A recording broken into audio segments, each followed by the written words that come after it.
Assalamualaikum warahmatullahi wabarakatuh. Perkenalkan, nama saya Elsa Wi Pertiwi dengan NIM 2504067-069 dari kelas 2025B. Jadi kali ini saya akan membahas tentang Pancasila dan ruang terbuka akademik, batas kritis dan kebebasan. Pertama adalah latar belakang. Ruang terbuka akademik adalah wadah bagi mahasiswa dan dosen untuk mengembangkan pemikiran secara bebas, kritis, dan ilmiah. Namun, kebebasan ini seringkali menimbulkan tantangan baru, terutama ketika batas antara kritik dan provokasi menjadi kabur. Di era digital, banyak diskusi kampus yang merembet ke media sosial dan menimbulkan perdebatan panas karena disalahartikan. Dalam konteks ini, Pancasila berperan penting sebagai landasan moral dan etika agar kebebasan berpikir di dunia akademik tetap berjalan dalam koridor tanggung jawab, sopan santun, dan persatuan bangsa. Pengertian ruang terbuka akademik. Ruang terbuka akademik adalah tempat di mana setiap aktivitas akademika bebas mengemukakan ide, gagasan, dan kritik secara ilmiah.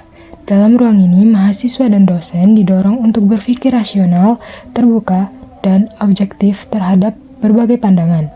Bentuknya bisa berupa seminar, diskusi ilmiah, debat akademik, maupun forum daring yang dikelola secara sehat. Tujuan utamanya adalah menciptakan lingkungan yang dinamis, inklusif, dan berorientasi pada pengembangan ilmu pengetahuan serta pembentukan karakter kritis yang beretika. Sila sebagai landasan etis. Sila pertama, ketuhanan yang Maha Esa. Kebebasan berpikir tidak boleh lepas dari moral dan nilai kemanusiaan. Sila kedua, kemanusiaan yang adil dan beradab, menjaga etika, menghargai pendapat orang lain. Sila ketiga, persatuan Indonesia. Perbedaan ide tidak boleh memecah belah komunitas kampus. Sila keempat, kerakyatan yang dipimpin oleh hikmat. Kebijaksanaan musyawarah bukan ego pribadi. Sila kelima, keadilan sosial bagi seluruh rakyat Indonesia. Ilmu digunakan untuk kebaikan bersama. Batas kritis dan kebebasan. Kritis bukan berarti bebas tanpa batas. Dalam konteks akademik, berpikir kritis harus tetap berada dalam koridor etika, hukum, dan tanggung jawab ilmiah.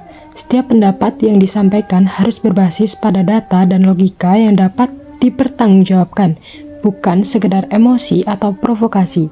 Kebebasan akademik tidak boleh menjadi alasan untuk menyebarkan ujaran kebencian, menyinggung pihak tertentu, atau menistakan nilai-nilai sosial dan agama. Dengan menjaga keseimbangan antara kebebasan dan tanggung jawab, ruang terbuka akademik dapat menjadi tempat tumbuhnya pemikiran yang cerdas, santun, dan beradab. Kasus. Pada suatu kesempatan, sebuah universitas menyelenggarakan diskusi publik bertema kritik terhadap kebijakan publik. Salah satu pembicara menyampaikan pandangan yang cukup tajam terhadap kebijakan pemerintah. Potongan video dari acara tersebut kemudian tersebar luas di media sosial tanpa penjelasan konteks yang lengkap. Akibatnya muncul pro dan kontra di masyarakat. Bahkan kampus dituduh berpihak secara politik. Kasus ini menunjukkan bagaimana kebebasan akademik bisa menimbulkan kesalahpahaman ketika tidak disertai dengan tanggung jawab etika, pengawasan komunikasi publik, dan kontrol terhadap penyebaran informasi di dunia maya. Selanjutnya, analisis. Dari kasus tersebut dapat dilihat bahwa batas antara kebebasan berpikir dan etika komunikasi akademik masih sering kabur. Kritik yang seharusnya menjadi bagian dari proses ilmiah justru berubah menjadi polemik sosial akibat kurangnya kontrol dan pemahaman terhadap konteks penyampaian. Hal ini menunjukkan bahwa kebebasan berpikir membutuhkan bimbingan moral agar tidak menimbulkan dampak negatif bagi lembaga maupun masyarakat. Oleh karena itu, penting bagi sivitas akademika untuk memahami konsep kebebasan yang berlandaskan nilai-nilai Pancasila, sehingga ruang terbuka akademik tetap menjadi wadah ilmiah yang sehat dan berimbang. Solusi berdasarkan nilai Pancasila. Yang pertama, menanamkan nilai ketuhanan. Sila pertama, setiap kebebasan berpikir harus tetap berpijak pada moral, kejujuran, dan nilai-nilai ketuhanan. Yang kedua, penguatan etika akademik. Sila 2 dan 4, setiap kegiatan ilmiah wajib beretika, menghormati pendapat berbeda, dan menghindari cara-cara yang tidak beradab dalam berdiskusi. Yang ketiga, pendidikan literasi digital. Sila 3. Mahasiswa perlu memahami tanggung jawab dalam bermedia sosial agar tidak menyebarkan informasi yang menyesatkan atau memecah belah persatuan. Yang keempat, kritis tapi berbasis data. Sila 5. Kritik harus ilmiah, berbasis fakta dan riset yang jelas, serta ditujukan untuk perbaikan, bukan sekedar penentangan. Yang terakhir, ruang dialog sehat. Sila 4. Kampus perlu menyediakan ruang dialog yang terbuka dan moderat dengan moderator yang menjaga objektivitas serta etika berdiskusi.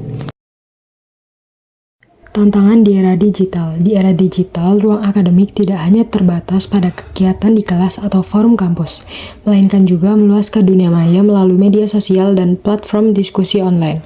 Tantangannya adalah kecepatan informasi yang seringkali tidak diimbangi dengan keakuratan dan tanggung jawab. Diskusi akademik yang awalnya bernuansa ilmiah dapat berubah menjadi perdebatan emosional atau bahkan disinformasi. Karena itu, nilai-nilai Pancasila perlu diterapkan dalam aktivitas digital, seperti menjunjung kebenaran, menghargai perbedaan pendapat, dan menjaga sopan santun dalam setiap bentuk komunikasi publik. Kesimpulannya yaitu ruang terbuka akademik adalah simbol kebebasan berpikir yang menjadi ciri masyarakat ilmiah. Namun, kebebasan tersebut harus dijalankan dengan penuh tanggung jawab agar tidak menimbulkan konflik atau penyalahgunaan.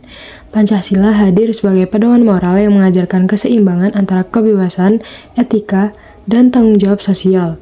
Dengan menjadikan Pancasila sebagai dasar berpikir dan bertindak, Civitas Academica dapat menjaga agar ruang akademik tetap menjadi tempat yang kritis, santun, beradab, dan berorientasi pada kebaikan bersama serta persatuan bangsa.